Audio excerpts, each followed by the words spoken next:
काम में साहब अभी इतना समय नहीं है ना।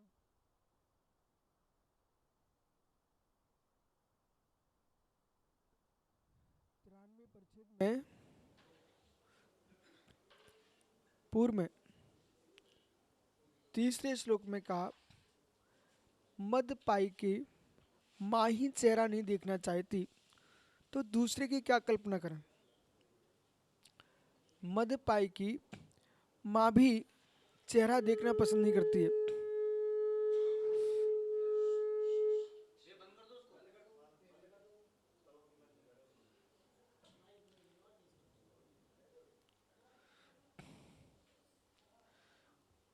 इसलिए सम्मान की आंख से न आंखों से बातें करो न मुंह से बात करो। समय इतना है नहीं अभी।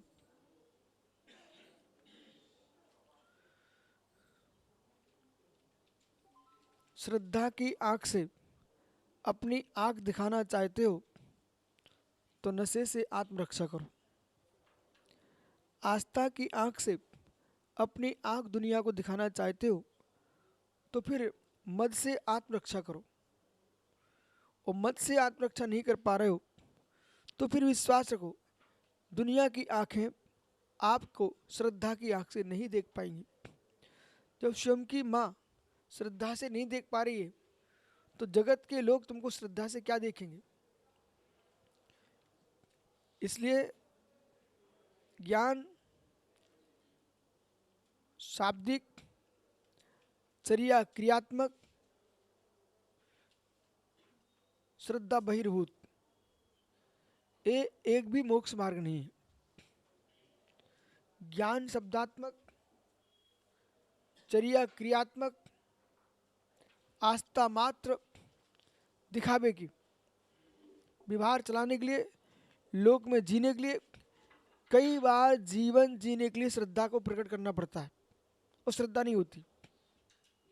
बड़े संभल के सुना, अत्यंत जीवन जीने के लिए, सामाजिक जीवन जीने के लिए, धार्मिक जीवन जीने के लिए, अपनी इच्छाओं की पूर्ति के जीवन जीने के लिए आदमी को आस्था का बहाना बनाना पड़ता है। नहीं बनाएंगे ना तो जी नहीं पाएंगे लौकिक जीवन। लेकिन परमार्थ में लौकिक आस्था का कोई स्थान नहीं है। इसलिए कुंद कुंद स्वामी ने कहा, श्रद्धेदी प्रत्येदि पुनः फासेदी धम्मम भोग निमित्तम नच्चकम मुखे निमित्तम। वहाँ श्रद्धा शब्द का ही प्रयोग किया है। तो अगला प्रश्न होता है, जब श्रद्धा शब्द का प्रयोग किया है तो फिर सब सम्यक होना चाहिए ना। बोले नहीं, श्रद्धा भी बहिरंग बहिर्भूत होती है। बोले कैसे। उसके लिए कहा, भक्ति बिने भक्ति बीणो बिड़ो, भक्ति से बिने मैलानम रोम बिना नहीं आप। जैसे कि बिना स्नेह के नारियों का रोना व्यर्थ होता है, उसी प्रकार से वैराग के बिना चारित्र व्यर्थ होता है। वैसे ही बहिरंग श्रद्धा आध्यात्मिक आत्मिक श्रद्धा से विहीन कोई कार्यकारी नहीं है। आस्था का जीवन जीना है तो बेटा मत हटाना पड़ेगा। सरक संहिता पर ध्यान रखना। मदरा तो मदरा है ही। जो मदरा पान नहीं करते उनसे अगर तुम ऊंची मदरा त्याग करो, 25 कसाय मदरा है, मद उत्पन्न कराती हैं। हमें एक खोज करना चाहिए, बिल्कुल अर्पित सच्चे मुमुक्षु बन के सुनना। पक्ष का मुमुक्षु कोई मुमुक्षु होता ही नहीं बेटा। अभी 3 दिन पहले मैंने एक प्रवचन किया है, कल याद दिलाना, कल समझा, अभी समय नहीं है। कि आध्यात्मिक जीवन जीने वाला, आध्यात्मिक जीवन जीने वाले से प्रभावित लोग पे नया पंथ खड़ा कर देते हैं, जबकि वे आध्यात्मिक नहीं होते। जैसे कि मैं आपके सामने हूं, मेरा चार्य तुम पालन नहीं कर रहे हो, ठीक है, लेकिन हमारे चार्य से तुम प्रभावित हो, सो तुम हमारे चारित्र की पूजा में लग गए। इसे ही तुमने अपना मोक्ष मार्ग अपना मान लिया, तुमने एक नया पंथ खड़ा कर दिया। आध्यात्मिक बातें करने वाले को तुमने प्रभु बना करके उसको पूजना प्रारंभ कर दिया, तुम आध्यात्मिक नहीं हो। और जो आध्यात्मिक था उसे अपने भक्तों से प्रभावित नहीं होना चाहिए। जो आध्यात्मिक पुरुष अपने भक्तों से प्रभावित होगा उसका अध्यात्म 100% नष्ट होगा। तू भक्तों से प्रभावित हो गया, तू आध्यात्मिक है कि नहीं? आध्यात्मिक का मात्र अर्थ है निज आत्मा से प्रभावित होना। बाकी ये ढोंगों की बातें बिल्कुल छेड़ना मत। आध्यात्मिक पुरुष का मतलब है मात्र मात्र मात्र भगवान से भी वो प्रभावित नहीं है, अप्रभावित भी नहीं है, ये तो सम्यक दृष्टि नहीं होगा।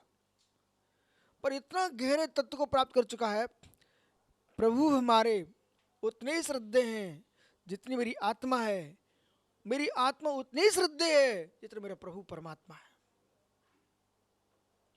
ऐसा एक ही भाव जिसके मस्तिष्क में आ चुका, बाहर जगत से नहीं बोलेगा, जगत पागल है, वो मिथ्या फैला देगा।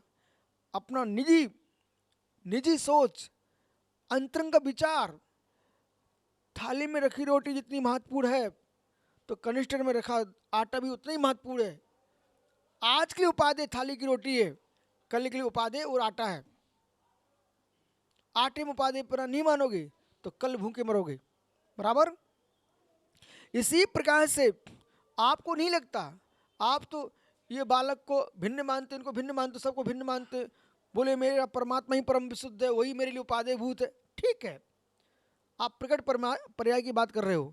अप्रकट पर्याय से जितने सिद्ध हो चुके हैं वे अरहंत बनने नहीं आएंगे। जो तुम्हारे बीच के लोग हैं यही अरहंत बनेंगे, फिर तुम इन्हीं को पूजोगे। कच्चे माल को भी स्वीकार करो। साध्य को सिद्ध करने के लिए असिद्ध को ध्यान में रखना पड़ता है। असिद्ध नहीं होगा तो सिद्ध किसे हम करेंगे? इसलिए एक बालक को आपने श्राप का त्याग करा दिया, आपने एक सिद्ध पर्याय के प्रकट होने के लिए वहां पर नक्शा खींच दिया। रहस्य। और आप लोग क्या समझते हो, ये क्या है त्याग माग की बातें, जड़ की क्रिया है। जड़ की क्रिया नहीं है, आत्मा की प्रवृत्ति है। इसलिए इतना गहरे में जाना पड़ेगा। आलाप पद्धति के प्रथम सूत्र से अंतिम सूत्र समझना पड़ेगा। समय सार जी की पहली गाथा से अंतिम गाथा समझनी पड़ेगी। श्री षटखंडागम के पहले सूत्र से अंतिम 16वीं पुस्तक का सूत्र पढ़ना पड़ेगा। जो लोग बीच बीच के पढ़ पढ़ के बातें करते हैं ना, ये सबसे ज्यादा भ्रम फैलाते हैं। छांट छांट के पढ़ना घोर पाप है। जो सोचते हैं मेरे पास समय कम है, हमको मुख्य मुख्य समझना है, तो मुख्य समझने वाले पूरा छोड़ के बैठे हो। श्री षटखंडागम का मंगलाचरण रणमोकार मन से होता है, अरिंद बराबर। रणमोकार मन से होता है, रणमोकार मन से। जो पहले हमारे यहाँ बच्चा जन्म से पढ़ाया जाता है रणमोकार, वो षटखंडागम का मंगलाचरण है। 84 लाख मंत्रों का स्वामी है। नमोकार मंत्र की व्याख्या करके अरहंत में आपको 1000 पृष्ठ का ग्रंथ दे सकता हूं, मात्र नमोकार, और कोई नमोकार ही चलेगा।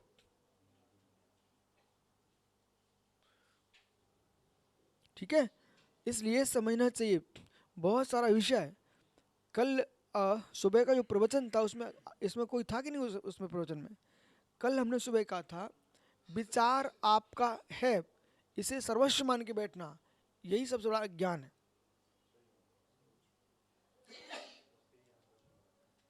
नए नए प्रमाण नहीं होता, नयों का समूह प्रमाण बनता है, अरियंत बराबर। और नयानाम अवयव, जो नयों का अवयव है तवयव उपनिया, और प्रमाण का अवयव है उसका नाम नय है। सुरापानम कदाभ्यासो यस्पुना कुसंगतः प्रांगुत्तो याति सुलज्जा मस्तकासिनी। ओहो, सुलज्जा, सुनिए ध्यान से। सुरापान कदाभ्यासो, ये सामान हो गया है, सम्यक मित्र सामान हो गया है। हर शादी विवाह में जब तक वो पहुंचे नहीं तब तक कोई बड़ा आदमी नहीं कहलाता। सबसे पतित आदमी है जिसकी शादी में शराब पी जाती है, सबसे पतित आदमी है। यदि किसी का दूल्हा भी शराब पीता उसकी पता कर लेना चाहिए, उसको बोल के आना मैं तेरी बारात में नहीं आऊंगा।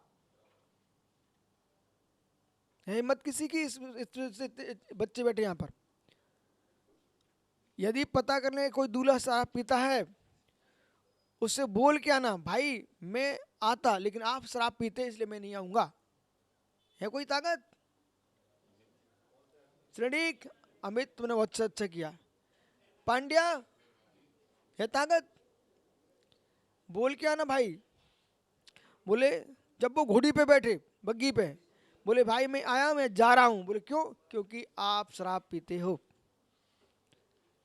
ऐसा उपहास करोगे ना तो उनको भी सोचना पड़ेगा, ठीक कह रहा भाई। शराब पान कदाभ्यास से पुंसाम कुसंगता, कुसंगति तो दो करके परांग तो याति सुलझा मता कासनी। ओ हो लज्जा रूपी सुंदरी। ओ सड़ी, यदि शीलवंती नारी है और कुशील पुरुष चाहे उससे शादी करना चाहे, वो मुख मोड़ लेती है। वो नाना मुखों को देखने वाला मुझे क्या चाहेगा? ये मात्र वासना का प्रेमी है, नारी का प्रेमी नहीं है। उससे शादी कर अपनी जीवन बर्बाद क्यों करेगा? उसी प्रकार से यहां पर आचार्य महाराज कह रहे हैं, शीलवंती कन्या कुशील से लिए मुख फेर लेती है, ऐसी दीपक बरियात्या जो व्यक्ति मदरापान करता है उस मद पाई के लिए सुलज्जा रूपी सुंदरी उससे मुख मोड़ लेती है। लज्जा सुंदरी सुना कुछ? ओ पांड्या, लज्जा सुंदरी सोनू पुत्र शराब पिएगा क्या?